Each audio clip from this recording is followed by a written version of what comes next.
What if every Disney movie took place on the same timeline? What if every one of the worlds that makes up the happiest place on Earth was actually the same world? What if everything from Snow White to Atlantis to Strange World to Aladdin actually was all set on the same world? Well, today I'm gonna prove just how that's possible. Hello Internet, welcome to Film Theory, the show pointing at a conspiracy board full of cutouts of Mickey Mouse, Winnie the Pooh, and Chernabog. They're all connected. So, welcome to one of the longest episodes of Film Theory ever. So long that it was recorded over multiple sessions during which I got sick, so if my voice changes, that's why. So for as much as we might rightfully rag on them for their terrible business practices, there's no denying that the artists at Disney put a lot of love into their animation. There's no doubt a lot of nostalgic love for these stories, and I wondered, well, what if they were all part of the same story? What if there was one complete, cohesive Disney timeline of the Disney universe? The Disneyverse, if you will. Now, you may have seen this sort of idea around the internet before, specifically with the Pixar theory. This was a fun project originally created by John Negroni and picked up by fellow theorists like the Super Carlin brothers, trying to fit all of the Pixar movies into one complete timeline. It's a big challenge, and one that I really respect those creators for taking on. And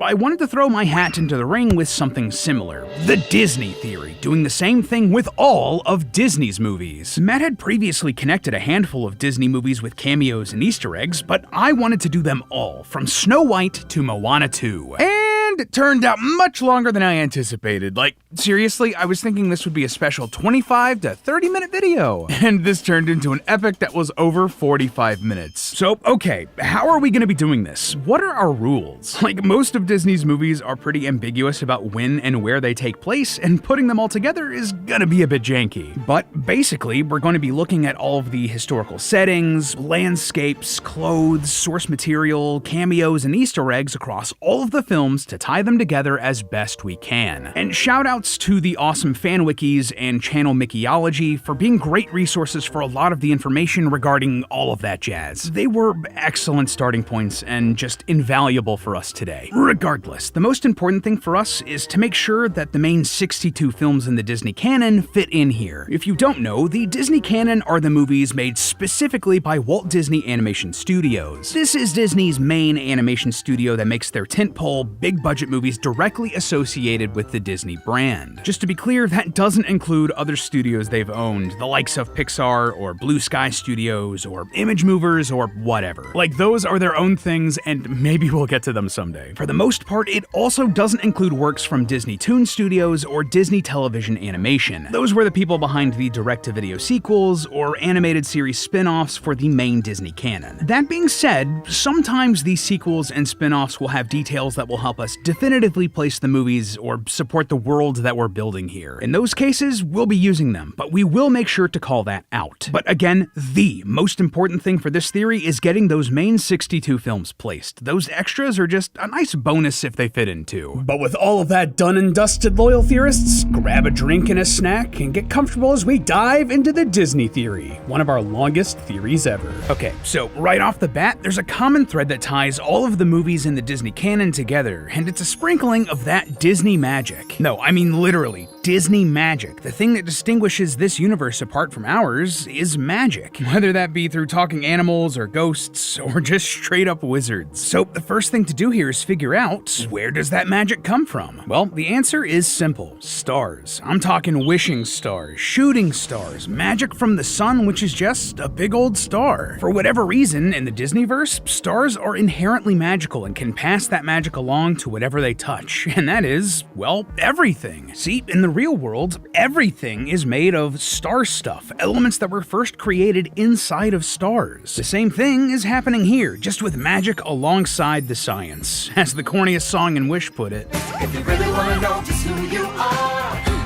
you're a star! After the Big Bang and the formation of all these magic stars, the first thing we see is the Rite of Spring sequence from Fantasia, which shows us the formation of Earth and the development of life, leading up to the age of the dinosaurs. That naturally takes us to Disney's Dinosaur, set in the Cretaceous period at least 65 million years ago, when the dinosaurs would have existed alongside the ancestors of lemurs. But of course, the dinosaurs couldn't last forever, and just like in our universe, a meteor impacts the planet and kills them off. We actually see a lot of them them die in that same rite of spring sequence in Fantasia. It's dark. But that wasn't the end of life on the planet, and in fact, the star magic would basically supercharge the rest of the life on Earth. In Fantasia 2000, the humpback whale sequence opens up with the star shining down on the ocean. And then, the northern lights. This is a phenomenon caused by the Earth's magnetosphere interacting with the sun's light. The sun itself is just a star, so that makes the northern lights magic in this universe. And believe me, we'll get to that in a second. Regardless, this sets the stage for magic to spread across the skies, allowing those whales to take flight. We're dating this sequence back to 120,000 years ago, after humpback whales migrated to the pine tree-populated northern hemisphere, but before the most recent ice age fully set in. And along with these flying humpback whales, all of the magic also allows for the emergence of various creatures that are only legends in our world. Giants and dragons, nymphs and fairies, mermaids, and all manner of mythological beasts and supersized species. Additionally, it left many animals capable of understanding human speech, and gifted some with the ability to speak, though that doesn't really become relevant until much, much later. This brings us to the dawn of human civilization with the rise of Atlantis around 13,000 BC as seen in Atlantis: The Lost Empire. Just to put that into perspective, that would have been during the last ice age. The technology of Atlantis was driven by magic crystals above the city, which were conspicuously compared to stars. Then, bright light, like a star, floating above the city. Further proof that magic comes from stars in this world. However, as the Atlantean Empire thrived, other less advanced human civilizations were also popping up across the world, each with their own relationship with this star magic. For instance, we have Brother Bear, set in what is now Alaska, around 9,500 BC. We can place it there since it takes place in that sweet spot between the last ice age wrapping up but before the extinction of the Columbian mammoth. In the film, we once again see traces of magic from the stars in the northern lights. Told you we'd be getting back to that one. And in Brother Bear, we see this magic has the power to interact with both human and animal spirits, literally transforming Kenai into a bear. Across the planet, humans start recognizing the power of magic and sought to bottle it up and harness it for themselves. Sometimes they did this in literal bottles. This gave rise to races of magical beings like the genies, concentrated personifications of that wishing magic. Unfortunately, we know from the Aladdin animated series that genies were later hunted to near extinction,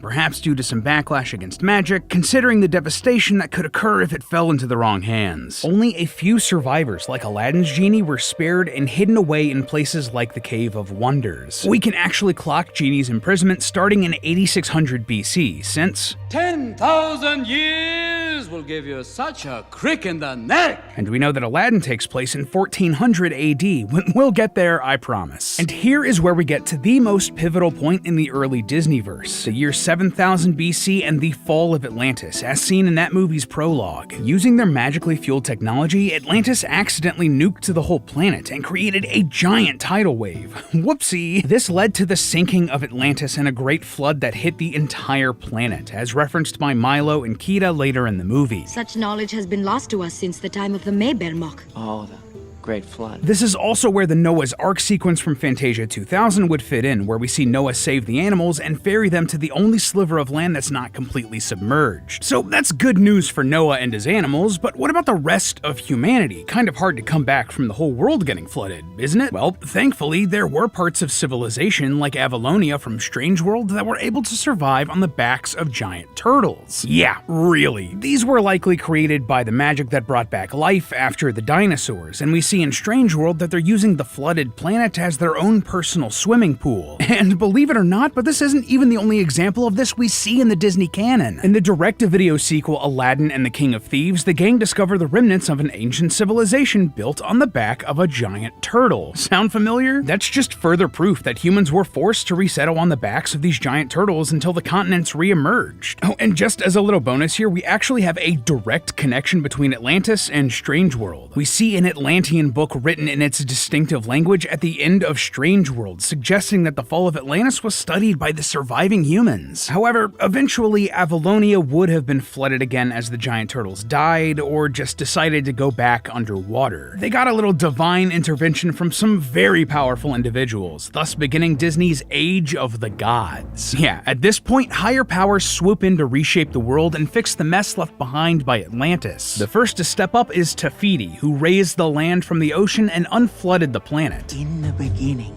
there was only ocean until the mother island emerged. But Te Fiti was only one such powerful being. There were others, including the Titans and other giant monsters like Tamatoa, who brought chaos to the world, earthquakes and volcanoes that never slept. Enter other pantheons like the Greek gods, who imprisoned the Titans and monsters beneath the seas to help humanity thrive. These prisons became small worlds unto themselves, like Lalotai in Moana, and Wonderland in Alice in Wonderland. Even some powerful mortal sorcerers were imprisoned in similar worlds or trapped in items like cauldrons. In the god sphere, since no prison could hold, he was thrown alive into a crucible of molten iron. Dang, man, Zeus don't mess around. Regardless, only creatures that could feasibly coexist with humans were allowed to hang around. Dragons and mermaids were left off the hook, as were certain demigods like Maui, who set humanity up for success by taming nature. Speaking of demigods, this actually leads us to the story of Hercules, set in 1000 BC. We know this thanks to a date we can see on a credit card in the movie.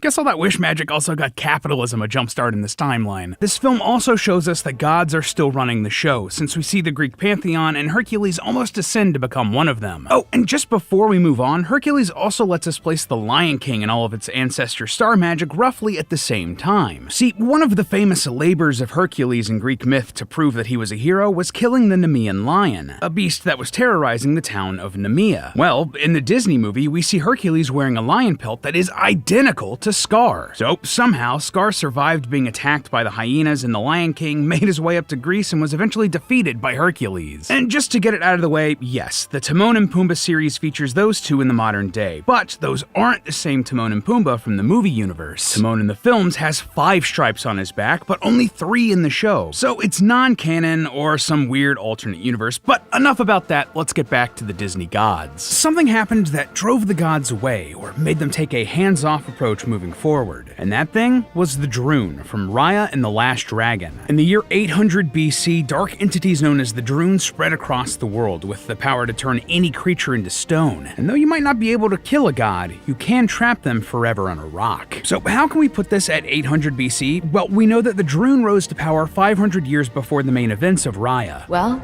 that all began 500 years ago. And given the presence of iron weapons and crossbows in the main story, we can estimate that Raya is set around 300 BC, so 500 years before that would make this 800 BC. Regardless, after the gods left, magical beings called dragons defeated the Droon in the fictional Southeast Asian subcontinent of Kumandra, though they were themselves trapped in stone. 500 years later, the Droon were released once again during the main events of Raya before being defeated once and for all. With the Droon finally gone for good, humanity once again thrives, though Polynesia suffers after the demigod Maui steals the heart of Te Fiti and triggers a slowly encroaching wave of darkness that drains life from the islands across the Pacific. Don't worry, we'll get back to that story shortly, but first we have to take a brief pit stop in Europe. Here we have the Black Cauldron. Yeah, I bet you forgot about this one. Honestly, I thought that this one was going to be a challenge since it takes place in a fantasy world known as Prydain, until I dug into it and discovered that Prydain is just another name for the country of Wales in Great Britain, thus setting it firmly on Earth. Anyway, this film has to take place around the 500s AD, since the helmet that Taran imagines himself wearing resembles a Spangen helm, a real type of helmet popular during this century. Likewise, this leads us directly into the Sword in the Stone, set just a slight jaunt away in 500s England. Here, King Arthur rises to power to become a legendary hero under the tutelage of the mage Merlin. This is the date range typically given for Arthurian legend, which more or less lines up with what we see in the film. We're also going to set the famous Sorcerer's Apprentice story from Fantasia here, which sees the sorcerer Yen Sid and his apprentice, a strange humanoid mouse creature named Mickey. These animal-human hybrids will become much more common later on in the timeline and are likely the result of star magic really fast-tracking evolution of other species. Anyway, we're placing this here because of the similarity between Yen Sid and Merlin's attire, and the similar use of magic. That's not to say they're the same character, but they are clearly peers. And now, back to the Pacific to round out the first millennium. We have Moana and Moana 2. These are set in Polynesia during the 900s, and we can chalk this date up to some real-world history. See, Moana's story unfolds during a period called the Long Pause. This was a time when the exploration of the ocean by the Polynesian peoples stalled for over 1,000 years and ended in the 10th century. Well, in the Disneyverse, this came to an end thanks to Moana's adventure to Te Fiti, which reignites the desire to explore in her people. What's up, guys? Future Lee here. I just saw Moana 2 and wanted to talk about how it impacts the timeline. Mostly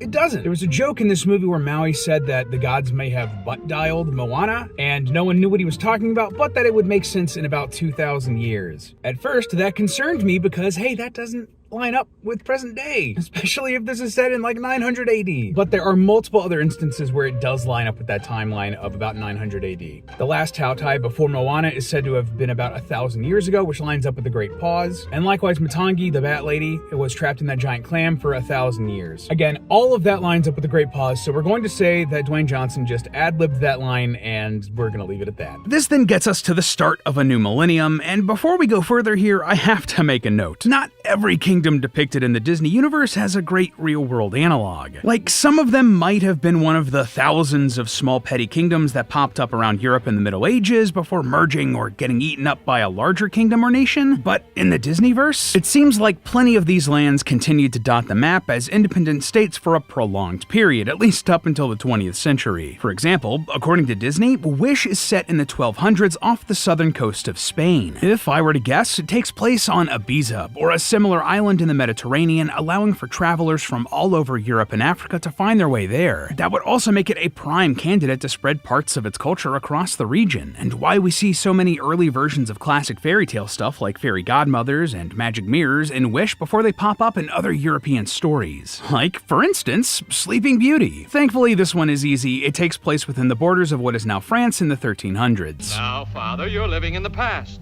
This is the 14th century. Gotta love when they make it easy. And also, shoutouts to Maleficent, who is one of the many dark wizards who seems to be taking advantage of the darker side of the star magic. From here, things start to get busy. Particularly, the 1400s were huge for our Disney timeline. First up, we have the Emperor's New Groove, set in Peru during the era of the Incan Empire, so we're gonna plop this one in the early 1400s. We also get another example of magic in this world transforming a human into an animal, which is just very much a recurring theme in the Disneyverse. Next up, we have one of my personal faves, Mulan, set in China, and we can actually determine the exact year this takes place in. See, despite the legend dating back all the way to the 400s AD here in the real world, the Disneyverse Mulan takes place much later, since we see both the Great Wall of China and the Imperial Palace, the latter of which wasn't completed until around 1420 AD. Then, in Mulan 2, we see a calendar that dates the film to the year of the Fire Ox. That only occurs once every 60 years, and the first year of the Fire Ox after the completion of the Imperial Palace was in 1457. Also worth noting that the Fa family guardians like Mushu were dragons trapped in stone, very similar to the dragons we saw in Raya. Perhaps the Droon had an impact here in China as well. Regardless, we can actually use the Imperial Palace to place Aladdin around the same time, since he and Jasmine finished their whole new world date by watching fireworks over the Imperial Palace in the Forbidden City. Now, before you say anything, I know there's a popular theory out there that suggests that Aladdin takes place in the far future, since Genie makes a ton of modern pop culture references despite being locked up in the lamp for 10,000 years. But this isn't the case, and those timey-wimey references can actually be explained thanks to the Aladdin animated series. See, in one episode, Aladdin and his friends travel back in time to the founding of Agrabah. Here, the mystical sands of time are spilled onto the site where the city would be founded, and Genie ends up bottling up some of the time travel magic for himself to use whenever he wants. This might be a bit weird and retroactive, but this is likely how his past self knew about all of those modern references. Time travel is just super confusing, man. Those sands of time might also explain how crossover episodes like the one we see between Aladdin and Hercules can happen, despite those two movies being separated by thousands of years. Just wild stuff. Besides, Genie isn't even the first to do this. All the way back in The Sword and the Stone, Merlin used to take vacations in the 21st century on a regular basis. And finally, rounding out the 1400s, we can hop back over to France where we see the events of the Hunchback of Notre Dame. If this is anything like the Victor Hugo novel it's based on, that means it's set in the year 1482. And it also shows us another example of star magic bringing things to life, like with the gargoyles. Oh, and before you call out that Beauty and the Beast should fall here because we see a woman who looks like Belle cameo in this movie, it can't. There are other factors in Beauty and the Beast that place it later on. But both of these movies are set in France. Perhaps this is an ancestor of Belle's who just happens to look a lot like her. And now, probably 10 plus minutes into our timeline here, we finally get to the very first Disney animated film, Snow White and the Seven Dwarves. Using where the original fairy tale originated, as well as the aesthetic look of the era and the use of minecart technology, we can place this firmly in what is now Germany in the 1500s. Then there's Pocahontas, set in Virginia during 1607. That's literally spelled out for us in the first few lyrics of the film. In 1607 Again, love when they make it easy and somewhat consistent with real-world history, even if the rest of the film isn't at all. Though, again, this movie does show us the long-term impacts of the star magic on the nature of the Disneyverse, with elemental forces like wind and trees literally being alive in this world. Anyway, this leads up into Beauty and the Beast, which is set in France during the mid to late 1700s. We know this thanks to the aesthetic look of the era and Cogsworth referencing Rococo architecture, which prominently emerged in the 1730s. We actually covered when and where this takes place in an old episode of Food Theory, so go check that out. Just a few decades later, we have the Legend of Sleepy Hollow segment from The Adventures of Ichabod and Mr. Toad. This is Disney's version of the Headless Horseman story. It's based on another real-world book by Washington Irving set in 1790. Nothing contradicts that in the movie, so that's where we're gonna put it. Similarly, we can put the Legend of Johnny Appleseed from Melody Time in the early 1800s. That movie's hero was based on a real person from around that same time. Jumping back to Europe, and something much more made up, we have Tangled and all of its various spin-off series and shorts. This whole little mini-franchise was kicked off by a bit of that star magic giving healing powers to a flower. A single drop of sunlight fell from the heavens, and from this small drop of sun grew a magic, golden flower. Regardless, this is set in the fictional France-adjacent kingdom of Corona in the late 1830s or early 1840s. How do we know that? Well, the animators researched fashion from that time frame while making the film. Plus, we know that Rapunzel and Eugene attend Elsa's coronation at the end of Frozen, and we know when that film takes place. Speaking of which, we know that Frozen and all of its nature ice magic is set in the small Scandinavian kingdom of Arendelle in what is now modern-day Norway, exactly in the year 1843. That date we have thanks to a map dated 1840 that Anna and Elsa's parents had on their ship when it sank. And given that there's a 3-year time gap between that tragedy and the events of Frozen, it's just basic math. Similarly, Frozen 2 is set 3 years after the first film, landing it in 1846. Jumping forward a couple of decades, we have Alice in Wonderland, which sees Alice exploring one of these strange prison worlds originally created by the Disney gods at the start of the whole timeline. A lot of weird stuff has been allowed to evolve here on its own, thus the Cheshire Cat, Card Kingdom, etc., etc. Like Sleepy Hollow, Alice in Wonderland is based on a real book by Lewis Carroll, which took place in the 1860s. Unfortunately, not every movie is going to have a dated map or be based on a real book. For example, there's the Pecco Spill segment from Melody Time, based on the American cowboy folk hero. To date this one, beyond just Old West times, we had to take a look at the clothes. Specifically, how one character is shown wearing a bustle.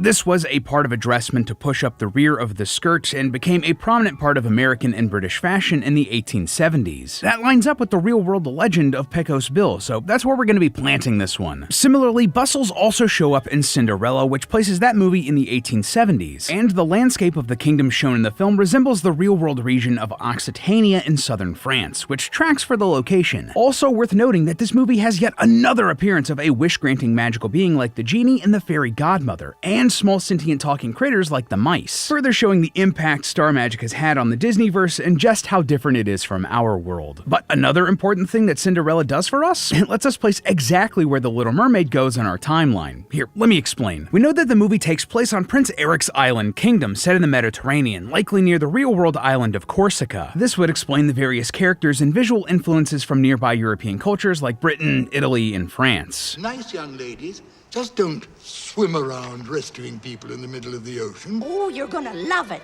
Chef's been fixing his specialty, stuffed crab. Les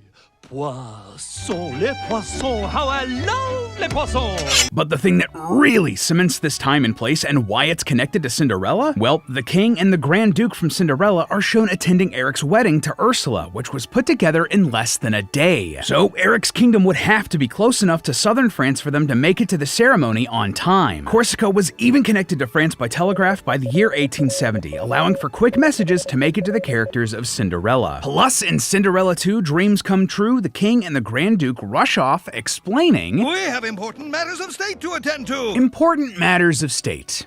Perhaps like a royal wedding? They even pack up a ton of just random valuables, likely wedding gifts they had to get on a quick turnaround. And they return just 2 days later. All of it just fits. And just to dot our I's and cross our T's, the direct-to-video sequel, The Little Mermaid 2: Return to the Sea, references the opera singer Enrico Caruso. When I was a teenager, I had this high, squeaky voice. voice. And then one day, I sound like Caruso. Caruso's career began in the 1890s, so the first film being set in the 1870s would allow for Eric and Ariel to marry, enjoy life a bit, and then have a preteen daughter by the 1890s. Now, that took a bit of maneuvering to figure out, but something that's much easier for us, Home on the Range, which was set in the American Old West in 1889. The movie straight up lays this out for us thanks to a date listed on a deed. I love it when they make it just stupid easy for us, even if it's a stupid cow movie. Another easy one for us that is remarkably less stupid and cow-adjacent is The Jungle Book, set in India during the 1890s. We know this since that's the year that Rudyard Kipling's original book was published, and it's backed up by a line in the movie. It's the decade following Colonel Hatti's service as a war elephant, which he references in this line. Back in '88, it was,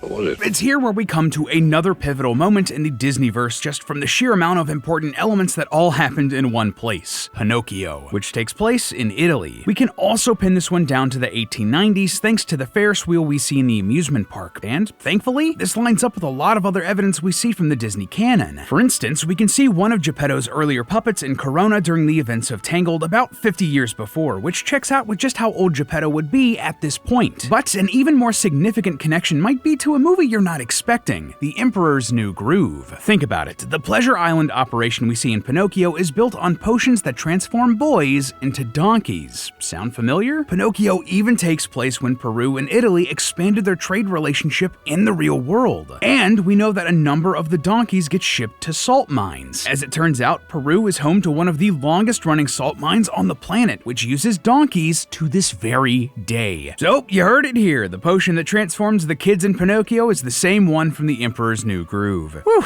that one took a lot to find the date, but thankfully our next entry makes things super easy. Rounding out the 1800s, we have The Great Mouse Detective, set in London during 1897, which we know thanks to a date on a handy newspaper. This movie is also the closest we're ever going to get to a Disney animated Sherlock Holmes, which makes me sad. I'd love to see that personally. But there's no need to dwell on that, just like there's no need to dwell on Make Mine Music, a collection of animated shorts, most of which are set in America. This bad boy's not even on Disney Plus, but it's part of the Disney canon, so we gotta count it. Most of the shorts are dotted across the first half of the 1900s, and they don't really leave much of an impact, so yeah, moving on. Just like The Great Mouse Detective, the next movie in the timeline also prominently features the Big Ben Clock Tower. I'm of course talking about Peter Pan, set in 1904 as confirmed in the film's pre-release promotional material. Here, the city of London, back in 1904. This film also once again goes hard on the magic of wishes and belief in fairies. There's a reason it's a Disney classic. A movie that didn't leave much of an impact though, The Wind in the Willows from The Adventures of Ichabod and Mr. Toad. This story was about some talking toads that takes place basically at the same time as Peter Pan in the English countryside, just a year later in 1905, which we know thanks to a dated invoice. And just like The Great Mouse Detective, it's another case of a sentient human-animal creature. Just thought I'd point that out, it will become relevant later. Heading across the pond, we actually have to make a pit stop in San Francisco. Here, a scientist named Lenore Shimamoto was experimenting with some sort of new power source. But her invention inadvertently amplified the great 1906 San Francisco earthquake enough that it became known as just the Great Catastrophe. Thankfully, the city was rebuilt with the help of Japanese immigrants, whose influence on the city had it redubbed as San Fransokyo. But here's the thing, the power source that Shimamoto was creating, it was a star! It created a star.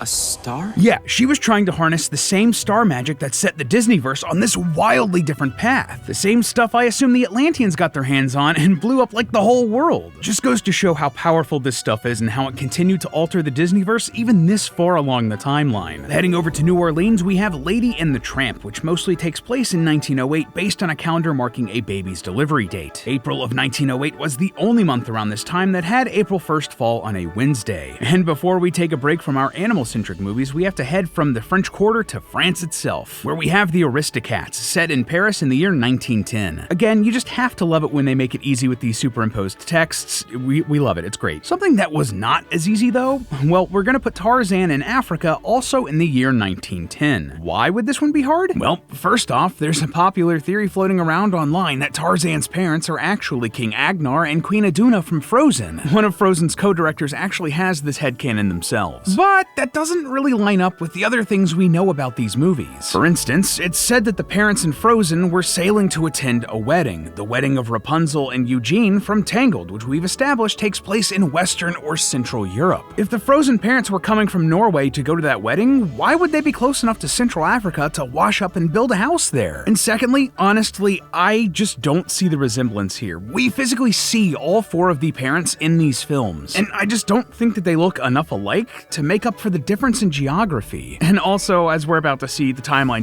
it doesn't match up. So, okay, that gets us away from Frozen, but what else is the problem? Well, Jane and her father mentioned that Tarzan should meet a number of famous people back in England. Darwin and Kipling, Queen Victoria! But the problem here is that there was no point where all of these people would have been both alive and famous at the same time. Darwin died in 1882, years before Kipling published the works that would earn him his fame. What's more, there's also projector slides featuring the Eiffel Tower, which wasn't completed until 1889, and an airplane which wasn't invented until 1903. Basically, this whole movie's a bit of a timey-wimey mess, so to land on our date here, we're going to go with the latest possible time that it could take place. And we get that thanks to The Legend of Tarzan, the animated series spin-off of the film. In one episode, Tarzan meets US President Teddy Roosevelt during his famous year-long African expedition that concluded in 1910. So, in the same way that there were small changes thanks to the star magic in the Disneyverse, we're gonna say that a lot of the lifespans of a few historical figures got extended. Queen Victoria gets to see her 90th birthday, and Charles Darwin lasts the ripe old age of 100. You've read Darwin, it's called natural selection.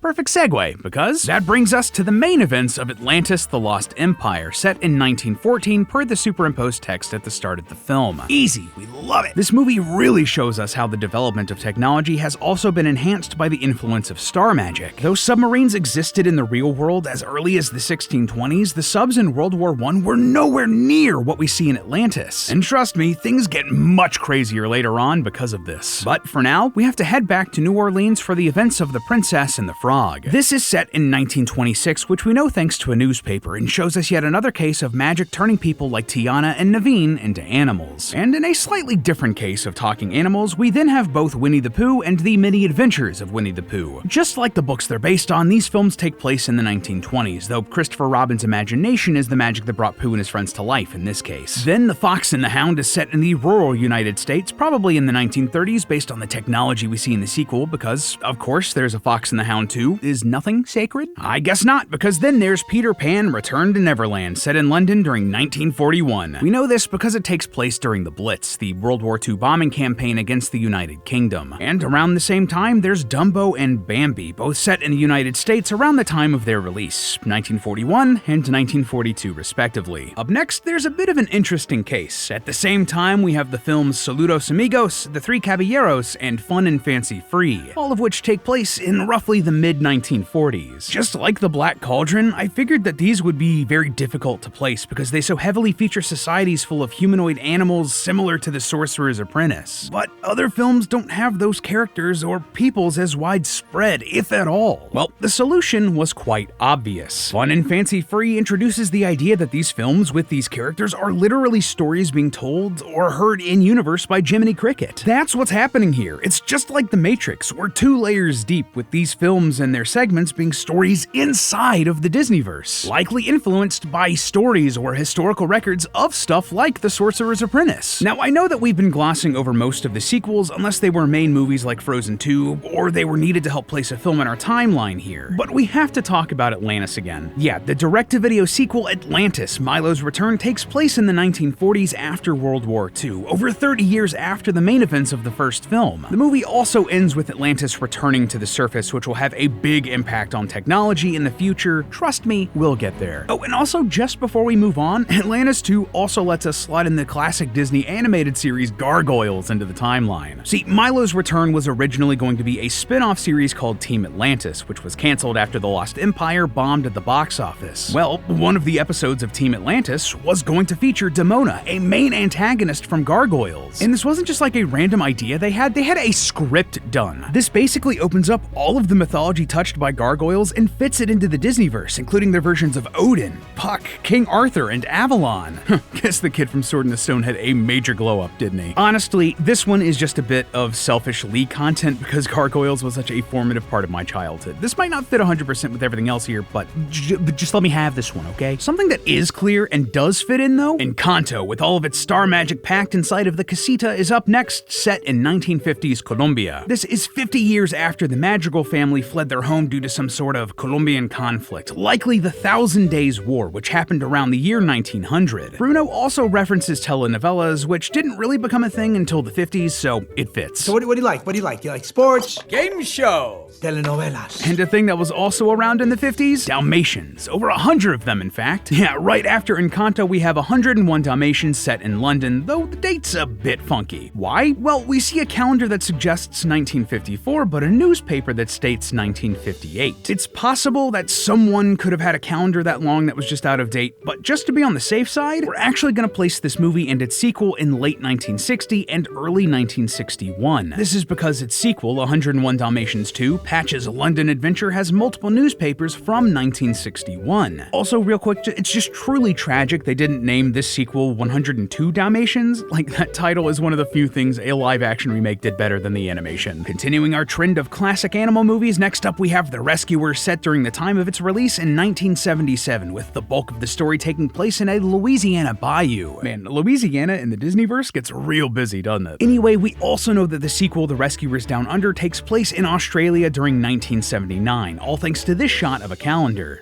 It also lines up with the fact that Bernard and Bianca get engaged in this movie, and marriage proposals typically happen after about 2.5 years of dating. The timeline just matches perfectly, even if we are talking about a movie with talking mice and a grand mouse society. But counter to that, we also have some pretty normal animals living in human society, like those we see in Oliver and Company. This film is set in New York City in 1988, the year it was released, which we can confirm thanks to another calendar. Also, before you mention it, yes, this movie does have a lot of familiar-looking dogs from other Disney films, but we know that they're not the same animals and that they can't live that long, so we're just gonna chalk this up to animals of the same breed and same species just looking similar. I mean, it's like not every deer can be Bambi's mom, even if the animation is copied wholesale. And from here, we're actually done with the 20th century. Well, unless you want to count Gargoyles, the lion's share of which takes place in the 90s, but again, that's some selfish Lee content. But regardless, now, moving into the 21st century, we have a movie that's going to introduce a lot of big ideas for the Disneyverse. See, Earth was not the only planet in the Disneyverse to have life develop on it, or technology supercharged by star magic. No, there's actually tons of these, enough to form a government in the Milky Way galaxy known as the United Galactic Federation. This is a powerful faction who keep an eye over thousands of planets, and have laws against certain science that would go against the natural order of things, the natural way of star magic. They believe this so much that by the year 2001, they arrest Dr. Jumba Jookuba for creating a new species and seek to destroy his work. It is an affront to nature. It must be destroyed. How do we know all this? Well, it's all thanks to Lilo and Stitch. Yeah, we see the Galactic Federation in action in this movie, and we know that it takes place in the year 2001 thanks to the date that we see on Stitch's adoption paper after he escapes to Earth and starts his life on Hawaii. Also worth noting that Earth's history with weird sentient animal creatures is kind of on display in this movie. Like, very few people call out how weird the aliens look when they're visiting Earth, and they've put on some very bad disguises. People are just being polite. After all, this is a planet that's had everything from dragons to talking mice to giant talking mice. Anyway, the existence of this Galactic Federation has some pretty wild implications later on, but for now, well, even with the boost from Atlantis, the technology on Earth has a bit more to go before it can catch up with this Galactic Federation, but that doesn't mean it isn't impressive. Why do I say that? Well, because of Meet the Robinsons. Yeah, I forgot about this one too, but this movie starts in the year 2007 before we have a 30-year time jump giving us a glimpse into the future. This is spelled out pretty clearly in the film's marketing. Anyway, this film involves a lot of time travel, which allows its main character Lewis to see where technology is headed and really help further accelerate scientific development when he goes back to 2007. And time travel always complicates things, doesn't it? Something less complicated, though, is Bolt, set around its release date in 2008. Nothing super eventful there. But more eventfully, around this time, we also have Wreck-It Ralph and Ralph Breaks the Internet, set at roughly the same times as their release dates, 2012 and 2018 respectively. The sequel even acknowledges the 6-year time difference. Look, I get it. You've been married 6 years. You're looking to spice things up. This shows us that technology has advanced more quickly than in our world, enough so that characters in video games and online are sentient. Though I will say these movies are a bit weird in the context of the Disneyverse. After all, Ralph Breaks the Internet confirms that the Walt Disney Company straight up exists in the Disneyverse, along with the Disney princesses, Pixar, Marvel, Star Wars, and the Muppets. And while that is a weird quirk, it's not exactly impossible. Like, Disney could exist in the Disneyverse, creating films and merch and attractions based off of real-world history. So instead of making movies about fairy tales like Sleeping Beauty and Cinderella and the rest, they're just making movies based on the true stories of Sleeping Beauty and Cinderella and the rest. They even go as far as to straight up joke about this in some of their movies. I like to see the movie they make about you now. I just hope they stay true to what really happened. They might even make a motion picture about you. And honestly, this isn't even unprecedented in Disney's sphere. A fictional version of Marvel Comics literally exists in the main Marvel continuity, publishing comics based on the adventures of the characters that exist in that universe. It's fun and it's weird and it's meta, but it's not universe breaking. Speaking of superheroes though, we now have to fast forward to the main events of Big Hero 6, set all the way in 2032. We know this because there are posters in the film pointing out that it's the 95th anniversary of the Golden Gate Bridge's opening. The bridge finished construction in 1937, so 95 years later would be 2032. This movie is our first real look at just how far advanced the technology in the Disneyverse has gotten thanks to the advancements of Atlantis and the star magic. This movie gives us AI, fully functional robots, and tech advanced enough for there to be legitimate superheroes in the world all by the 2030s. Then, just to wrap up this part, we gotta return to 2037 and the future we saw in Meet the Robinsons. There's a lot of similar, yet just slightly more advanced tech here as compared to Big Hero 6, but the biggest thing that stuck out to me, it seems like technology has gotten good enough to infuse regular animals with star magic that lets them speak, as we see with the genetically engineered frogs in this film. Hey Frankie, baby, you gotta tell us one of your jokes. Man, this movie sure was, it was something. Okay, so now here is where things get huge, wild, and crazy. Yeah, we're gonna see a massive time jump between Meet the Robinsons in 2037 and the next films in the Disneyverse timeline, and in that time frame, there are some big changes to the world, to the whole galaxy. See, at some point, humanity must achieve interstellar travel and join the rest of the aliens up there in the stars. In fact, eventually, humanity leaves Earth altogether, and we know this thanks to what I'm gonna call the animal people movies. You know the ones. They have very humanoid-looking animals walking upright like they're people. At first, I wondered if they were on their own planet, but we know that these humanoid animal movies have to take place on Earth. Looked on all the other planets, you can only find them right here on Earth. So, how is that possibly going to fit? Well, if humanity leaves Earth and expands out into space with the Galactic Federation, that would give the sentient animals a chance to rise up and be the new people of Earth. And we actually know that this is something that some of the talking animals on Earth have wanted for a while. In the Jungle Book, King Louie explains, I want to be like you. When I'm human,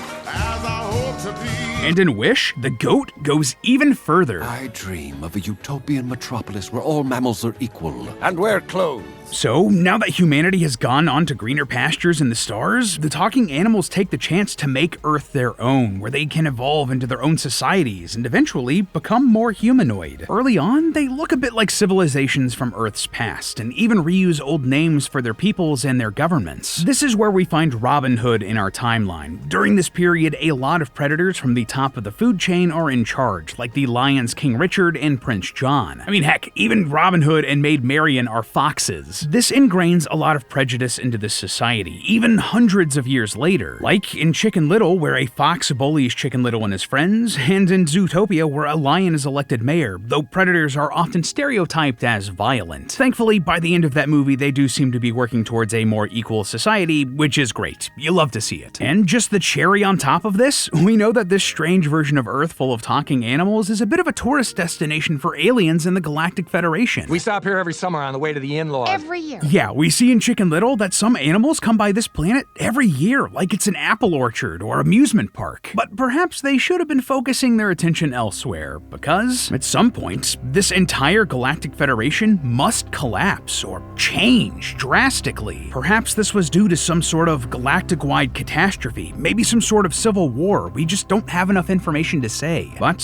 what we can say for sure, space pirates took advantage of this chaos with the likes of Captain Nathaniel Flint aliens gathering a vast hoard of treasure and hiding it on planets throughout the galaxy, while the remnants of the Federation likely reformed into some sort of monarchy with a navy and interstellar academy to train new recruits. But why do I say all of this? Well, because the Galactic Federation we see in Lilo and Stitch is nothing like the galaxy we see in the last film in our timeline, Treasure Planet. Yeah, the super stylized technology and universe of this movie with all of its classic nautical ships and imagery is a far cry from the sleek sci-fi designs of Lilo and Stitch. Oh, and we know that bit about the monarchy rising up thanks to ships like the RLS Legacy. According to the spin-off game Treasure Planet Battle at Procyon, the ship prefix RLS stands for Royal Light Ship.